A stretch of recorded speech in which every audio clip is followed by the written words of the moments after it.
여러분 혹시 어린 시절에 뭐 커서도 괜찮고 아버지와 좀 추억이 있으신가요?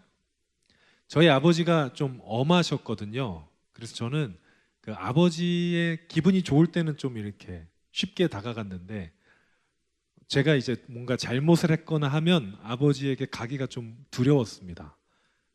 라떼만 해도 어렸을 때만 해도 굉장히 많이 맞았기 때문에 두려운 마음으로 아버님을 대하곤 했었는데 예전에 저희 집에 가보가 있었습니다. 도자기였거든요. 도자기가 두 개인가 있었어요. 그래서 그거를 여러분 지금 여러분 집에도 있을지 모르겠는데 서랍장 위에 이렇게 앞에 유리로 막아놓고 뭔가 이렇게 장식해 놓는 그런 장들이 있거든요.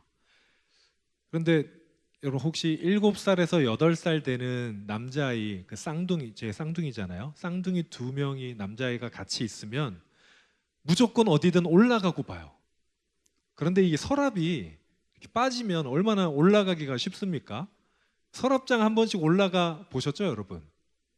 다 올라가 보죠. 저도 이제 그날 동생이랑 혼자 올라갔을 땐 괜찮았는데 이게 다 제 동생 때문인데 제가 올라가니까 동생도 따라서 올라오는 거예요. 그러니까 이제 서랍장이 어떻게 되겠어요? 앞으로 기울어지면서 우리 집안 몇 년 전부터 내려온지 모르겠는데 어쨌든 그 갑오가 떨어졌어요. 어떻게 됐을까요? 박살이 났죠. 거기까지도 문제였지만 저희가 이거는 도저히 용서가 안 되는 일이다. 얼른 치우자 해서 흔적도 없이 걔를 이렇게 잘 모아다가 화장실에다 버렸어요. 다시 찾을 수도 없게, 붙일 수도 없게 다 갖다 버렸어요. 자, 아버님이 그날 이제 퇴근하고 집에 오셨습니다. 없어진 걸 아셨을까요? 모르셨을까요? 알죠. 근데 저희 눈은 거기까지 안 가서 모르겠다 생각했었는데 대본에 아시더라고요. 찾아오라고 하는데 어떻게 찾아옵니까? 그래서 밖에 나가서 찾으러 나가는 척 동생이랑 나갔어요. 여러분, 집에 쉽게 들어올 수 있었을까요? 도저히 집에 들어오기가 너무 어렵더라고요. 지은 죄가 있으니까 도저히 그걸 화장실에 갖다 버렸다고. 그때 저희 화장실은 푸세식 화장실이었습니다. 그 집 이 마당을 건너가야 있는 화장실이었는데 도저히 얘기를 못해서 벌벌 떨면서 밤에 밖에 있었던 기억이 있습니다. 물론 잘했을 때는 아버지에게 가기가 쉬워요. 시험을 잘 봤거나 제가 어렸을 때 또 한 성적을 했거든요. 그러니까 시험을 잘 봐서 뭐 100점을 받았다거나 이러면 아버지를 만나러 가는 길이 참 좋죠. 그런데 이렇게 죄를 지었고 나서 아빠를 만나러 가는 거는 너무 어려운 일이었습니다. 오늘 본문에 보면은 우리가 아빠, 아버지라고 부른다고 돼 있어요. 여러분 본문을 기억하시는지를 모르겠는데 본문에 아빠, 아버지라고 우리가 이야기할 수 있는 이유가 뭐냐면 우리가 양자의 영을 받았기 때문이라고 기록합니다. 아들이 된 거죠. 그 전에 뭐라고 기록하냐면 두려워하는 영을 받지 않았다라고 얘기하고 있어요. 왜 이 이야기를 사도 바울이 했을까요? 왜 두려워하는 영 대신에 양자의 영을 받았다라고 얘기했을까요? 과거의 사람들은 하나님을 두려워했거든요. 그래서 하나님께 나아가기 어려워했습니다.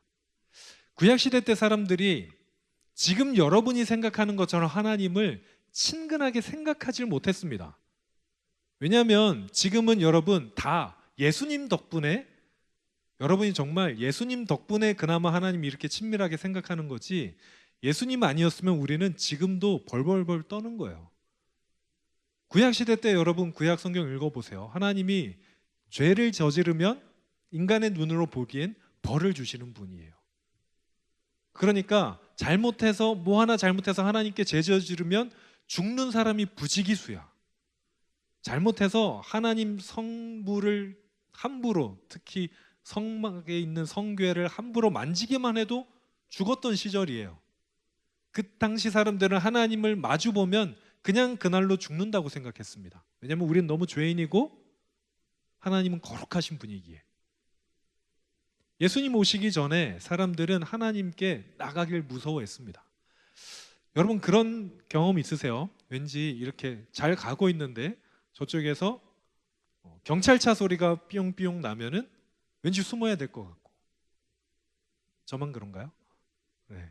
저는 뭔가 이렇게 자전거 타고 가다가 경찰차 소리가 나면은 괜히 골목으로 들어가고 이랬는데 잘못한 게 없는데 하나님께는 얼마나 심했겠어요. 구약 시대 때 사람들은 예수님을 통해서 하나님이 사랑이신지 몰랐어요. 하나님 엄하신 분인 줄 알아서 하나님께 나가길 두려워했습니다. 그런 사람들에게 사도 바울이 뭐라고 얘기하냐면 너희가 무서워하는 그 영 받을 게 아니라 아들이 되는 영을 받아야 된다. 그리고 그 영의 인도하심을 받으면 아빠라고 부를 수 있다라고 얘기합니다. 이게 무슨 의미냐면 구약시대 사람들은 하나님께서 엄하신 분이기 때문에 하나님이 원하는 대로 해야 자녀가 될 수 있다고 생각했어요. 율법을 지켜야 하나님께 구원을 받을 수 있다고 생각했습니다. 그게 구약시대 때 사람들의 생각이에요. 예수님이 오시면서 완전히 변했습니다. 예수님이 오시면서 율법을 지키면 구원을 받는 게 아니라 구원을 받았기 때문에 하나님의 뜻대로 사는 거예요. 순서가 변합니다. 이게 복음이에요. 사도 바울이 이야기하는 거는 너희가 이 순서를 제대로 알아야 된다라고 얘기를 하는 겁니다. 순서가 바뀌면 헛된 시간을 보내기 때문입니다. 나는 예수님의 성령의 인도를 받고 있다고 생각하는데 사실 그게 성령의 인도가 아니었을 가능성이 있거든요. 요즘 우리 시대에는 구약 시대처럼 예수님을, 하나님을 그렇게 어려워하지 않잖아요. 제가 보기에 요즘 분들은 하나님을 너무 편하게 생각해요. 뭐 꺼리낄 게 없잖아요. 지금 직전에 죄를 짓고도 당장 기도할 수 있잖아요. 아주 꺼리낌 없이 할 수 있는 게 요즘 시대 사람들입니다. 비단 우리들만이 아니라 하나님을 비교적 친근하게 여기죠. 그런데 하나님께 친근하게 나아가지만 왜 하나님과 진짜 친해지지는 못할까요? 이게 요즘의 문제거든요. 하나님을 자주 불러요. 기도도 자주 합니다. 예배도 정말 자주 드려요. 그런데 하나님과 정말 친해지지는 못합니다. 왜 그럴까요? 이 시대에도 죄가 문제입니다. 저는 여러분 한 명 한 명을 다 잘 모르지만 여러분 삶 속에서 왜 내가 하나님께 깊이 나가지 못할까를 곰곰이 한번 생각해 보시기 바랍니다. 그러면 그 마지막에 뭐가 있냐면 죄가 있을 거예요. 하나님이 아니라 다른 걸 따랐든지 아니면 하나님께서 싫어하시는 걸 하기 때문에 그거는 제껴놓고 하나님과 관계하려고 하든지 하나님, 내가 하나님은 정말 사랑하고 믿지만 돈은 많이 벌어야겠어요. 돈이 더 소중해요. 하나님은 언제나 날 기다려주시는 분이니까 내가 돈을 먼저 벌고 좋은 성적 받고 그리고 하나님께 나갈게요. 순서가 바뀌면 언제나 우리와 하나님과의 관계는 거기에서 거기에요. 제자리입니다. 그게 구약 시대나 지금이나 문제예요. 순서가 바뀌어 있는 거. 사도 바울이 사람들한테 이야기하는 건 뭐냐면 성령님의 인도를 받으라라는 거예요. 여러분, 오늘 영이란 단어가 참 많이 나옵니다. 성령님의 인도를 받아야 되고 두려워하는 영이 아니라 양자의 영을 받아야 된다. 여러분, 영이 뭡니까? 혹시 여기에서 영을 귀신으로 아시는 분이 있으면 그렇지 않습니다. 성령님은 귀신이 아니거든요. 하나님의 영은 귀신이 아닙니다. 여러분, 영의 인도를 받는 영은 본질적인 것을 말해요.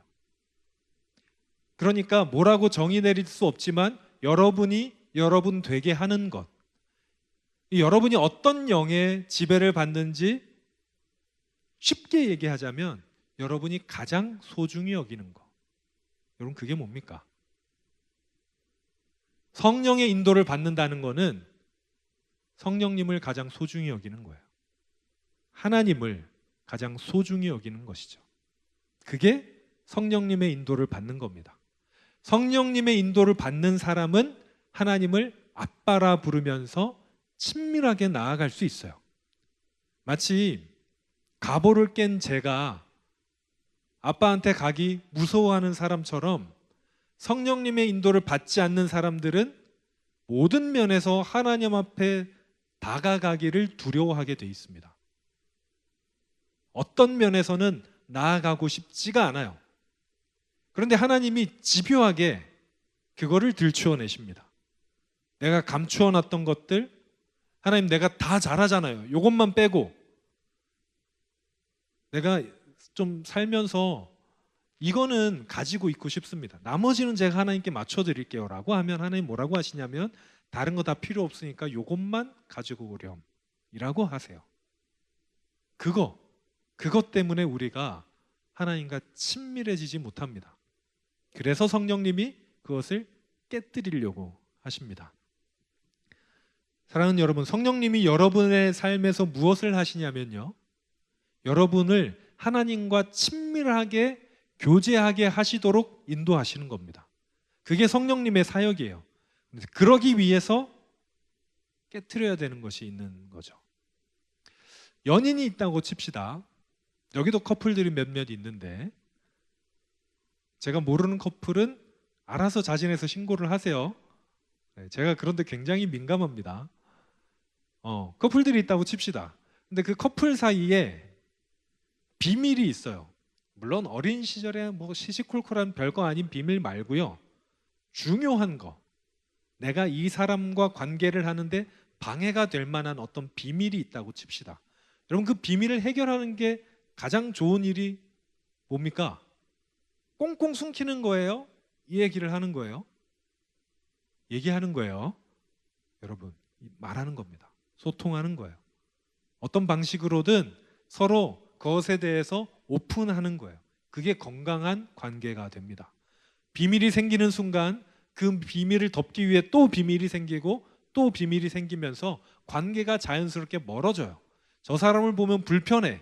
하나님을 보면 불편해요. 나한테 죄가 있기 때문에 하나님께 나아가면 불편해요. 가기 싫어. 그렇게 관계가 멀어져요. 그게 우리의 죄입니다. 성령님이 그래서 하시는 일이 뭐냐면 그 죄를 오픈시키십니다. 하나님 앞에. 그렇게 우리를 하나님과 친밀하게 만드시는 것이 성령님의 역사예요. 우리 삶의 때때로 그런 일이 벌어지죠. 하나님이 도저히 못하겠는 거를 하게 할 때가 있습니다. 뭐 쉽게 말하면 용서하게 할 때가 있고요, 사랑하게 할 때가 있고 견디게 하실 때가 있어요. 그리고 하나님과의 관계를 그거 아니면 도저히 관계가 회복되지 않는 경우가 있습니다. 제가 아는 어떤 사람이 기도를 오랫동안 못한 사람이 있어요. 식기도나 이런 거 말고요, 주기도문 같은 거 말고 개인적인 하나님과의 기도를 원래 잘 하다가 끊어진 사람이 있습니다. 왜냐하면 자기가 기도만 하면 하나님이 그 얘기를 할 것 같다는 거예요. 자기가 내밀하게 숨겨둔 이야기, 하나님이 나를 실패하게 한 이야기, 나는 정말 그게 하고 싶었는데 그 일을 이루고 싶었는데 하나님이 막아서 못하게 한 그 일을 꺼낼 것 같으셔서 기도하기 싫다는 거예요. 그렇게 하나님과의 관계가 멀어지기 시작하더라고요. 사랑하는 여러분, 그때 성령님이 일하십니다. 그때 성령님이 자꾸 기도하는 사람을 보여주시고 예배를 가게 하시고, 주변에 평소에는 말도 안 하던 사람이 갑자기 기도했냐고 물어보고, 교회도 안 다니던 친구가 너 요즘에 교회 안 가냐? 라고 물어보고, 어떤 친구가 너 요즘에 이상하게 달라진 것 같아, 좀 표정이 우울해 보여, 이렇게 얘기하고. 그리고 이게 누가 하시는 역사예요? 성령님이 하시는 거예요. 성령님께서 하나님과 관계하라고 우리를 이끄시는 역사입니다. 사랑하는 여러분, 성령님의 인도하심이 여러분을 이끄시도록 오픈하시기 바랍니다. 그럴 때 우리가 하나님과 조금 더 가까워질 수 있어요. 우리가 어떻게 하나님의 자녀가 됩니까? 어떻게 죄인인 우리가 하나님께 아빠라고 할 수 있습니까? 어떻게 우리가 하나님과 더욱 친밀해집니까? 우리가 하는 게 아니라 성령님의 인도를 따라가면 돼요. 성령님께서 보여주시는 대로 예배하게 하실 때 예배하고, 기도하게 하실 때 기도하고, 찬양을 부르게 하실 때 찬양을 하세요. 저는 요즘에 한 목요일에서 금요일쯤 되면 경배와 찬양대에서 찬양을 올려주잖아요. 그 콘티를 올려주는데 그걸 약간 성령님의 말씀하시는 걸로 느끼고 있어요. 그때 한참 제가 심각할 때 그 찬양이 갑자기 올라와요. 이게 뭐라고 하는 건 아니지만 맨날 이렇게 정해진 시간에 안 올라오더라고. 그래서 근데 타이밍이 딱 나보고 찬양하라고 하시는구나, 참으라고 하시는구나, 기도하라고 하시는구나 라고 느껴집니다. 사랑하는 여러분, 믿음의 렌즈를 끼면, 감사의 렌즈를 끼면 여러분에게 닥쳐오는 모든 현실이 성령님의 인도가 됩니다. 그리고 성령님의 인도하심을 따라 나아갈 때 하나님과 친밀해질 것입니다. 그래서 사랑하는 여러분, 성령님의 인도하심을 따라가시기 바랍니다. 그래서 하나님과 더욱 친밀해지고 가까워지고 하나님과 더욱 복된 교제를 나누는 저와 여러분 되시길 바랍니다. 찬양팀 나와주시고요. 우리가 나의 삶은 복되다, 이 찬양을 계속 이 시리즈 동안 하고 있습니다.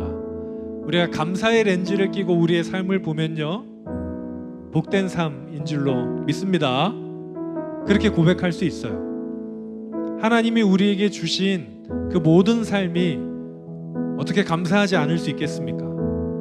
숨 쉬는 것도 감사하고, 움직이는 것도 감사하고, 우리 옆에 믿음의 동료들이 있는 것도 감사하고, 우리가 하나님을 알 수 있는 이 시간도 너무 감사합니다. 또한 오늘 분명히 말씀하신 것처럼 우리 삶 속에 성령님께서 인도하셔서 감사합니다 라고 고백하시길 바랍니다. 오늘 특별히 이 찬양을 하실 때는 우리의 삶이 복되다고 고백할 때 성령님이 우리의 삶을 인도하셔서 복됩니다 라고 고백하며 함께 찬양하는 저와 여러분 되시길 바랍니다.